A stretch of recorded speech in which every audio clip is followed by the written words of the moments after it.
शेर और सियार। बहुत समय पहले की बात है। हिमालय के जंगलों में एक बहुत ताकतवर शेर रहता था।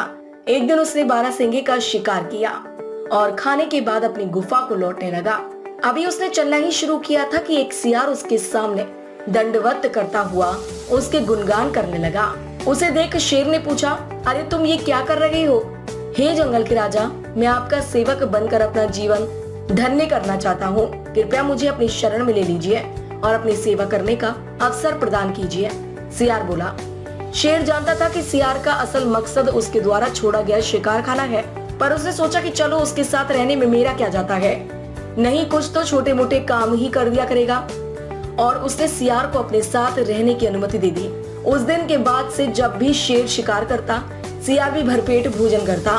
समय बीतता गया और रोज मांसाहार करने से सियार की ताकत भी बढ़ गई। इसी घमंड में अब वह जंगल के काफी जानवरों पर रौब भी झाड़ने लगा और एक दिन तो उसने हद ही कर दी।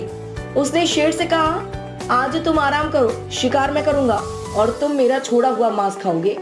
शेर यह सुनकर बहुत क्रोधित हुआ, पर उसने अपने क्रोध पर काबू करते हुए सियार को सबक सिखाना चाहा।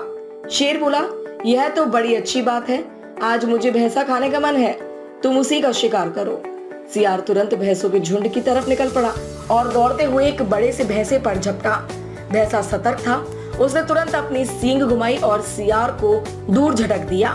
सियार की कमर टूट गई और वह किसी तरह घसीटते हुए शेर के पास वापस पहुंचा। क्या हुआ, भैंसा कहाँ है? शेर बोला, हुजूर मुझे क्षमा कीजिए, मैं बहक गया था और खुद को आपके बराबर समझने लगा था।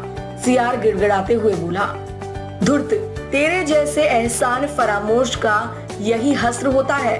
मैंने तेरे ऊपर दया करके तुझे अपने साथ रखा और तू मेरे ऊपर ही धौंस जमाने लगा। और ऐसा कहते हुए शेर ने अपने एक ही प्रहार से सियार को ढेर कर दिया। किसी के किए गए उपकार को भूल उसे ही नीचा दिखाने वाले लोगों का वही हस्र होता है जो इस कहानी में सियार का हुआ। हमें हमेशा अपनी वर्तमान योग्यताओं का सही आंकलन करना चाहिए और घमंड में आकर किसी तरह का मूर्खतापूर्ण कार्य नहीं करना चाहिए।